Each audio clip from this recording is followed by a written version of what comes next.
ایک زمانہ تھا، ایک درخت کو لوگ پوجنے لگے تو وہاں ایک صوفی تھا، عبادت گزار تھا، شب زندہ دار تھا. اسے پتا چلا کہ لوگ درخت کو پوج رہے ہیں تو اس کے دل میں بڑی غیرت جاگی. توحید کی غیرت ہوتی ہے، وہ جاگی اور وہ کھڑا ہوا.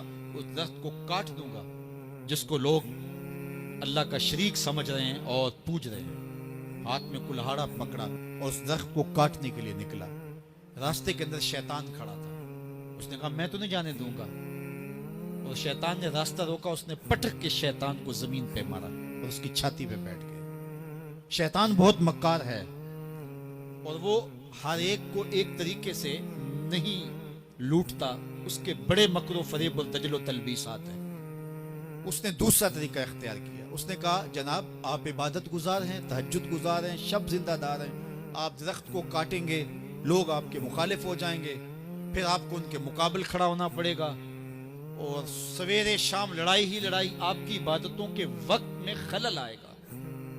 تو آپ نے ان کی قبر میں تھوڑا جانا ہے. آپ کی قبر اپنی ہے، ان کی قبر اپنی ہے، آپ چھوڑیے ان کو. اور ساتھ ہی کہا کہ جب آپ مصلی اٹھایا کریں گے تو نیچے سے ایک درہم مل جایا کرے گا آپ کو، تو آپ اس سے اپنے کھانے پینے کا انتظام کر لیا کریں گے اور آپ فارغ البال بھی ہو جائیں گے. اس طرح باتوں میں لگایا اور وہ زاہد صاحب واپس آ گئے. نماز پڑھی، مصلی اٹھایا، درہم ملا.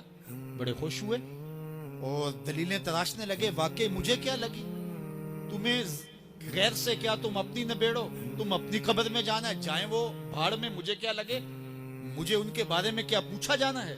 نمازیں پڑھتا ہے، ہر نماز کے بعد مصلی اٹھاتا ہے تو ایک درہم ملتا ہے. کافی دن گزر گیا، دل بھی آہستہ آہستہ مردہ ہو گیا. ایک دن مصلی اٹھایا تو کوئی درہم نہیں نکلا. پھر دوبارہ کلہاڑا اٹھایا، اٹھا. راستے میں پھر شیطان کھڑا تھا. کہا کدھر جا رہے ہو؟ کہا درخت کو کاٹنے جا رہا ہوں. شیطان نے کہا میں تو نہیں جانے دوں گا. اس کو تجربہ تھا کہ میں اس کو پٹک کے زمین پہ مارا تھا، یہ میرے سے طاقتور تو ہے ہی نہیں. اس نے پھر گریبان سے پکڑ لیا.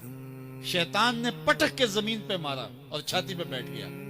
وہ زاہد صاحب پریشان ہو گئے. شیطان کو کہنے لگے کہ یہ کیسے ہوا؟ میرا تو تجربہ ماضی کا یہ تھا کہ میں طاقتور ہوں، تم کمزور ہو، لیکن اب تم نے پٹک کے مجھے زمین پہ مارا.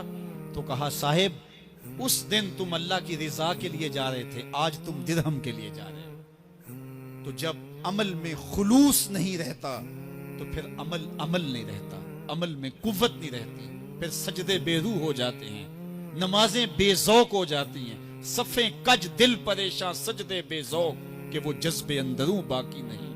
نماز روزہ حج زکات سب کچھ ہے باقی مگر تو باقی نہیں. پھر سب کچھ چلتا رہتا ہے لیکن رسم ہوتی ہے. لا یبقى من الاسلام الا اسمہ ولا یبقى من القرآن الا رسمہ. پھر قرآن پڑھا جاتا ہے، رسم ہوتا ہے. قرآن دل کو پھر نہیں بدلتا، اس لیے کہ رسم ادا ہو رہی ہوتی. جب رسم ادا ہو رہی ہو تو پھر قرآن دل کو نہیں بدلتا. جب قرآن کے طور پہ پڑھا جا رہا ہو پھر یہ دلوں میں رنگ اتارتا ہے اور معرفت کا نور دیتا ہے اور دلوں کے زنگ اتارتا ہے.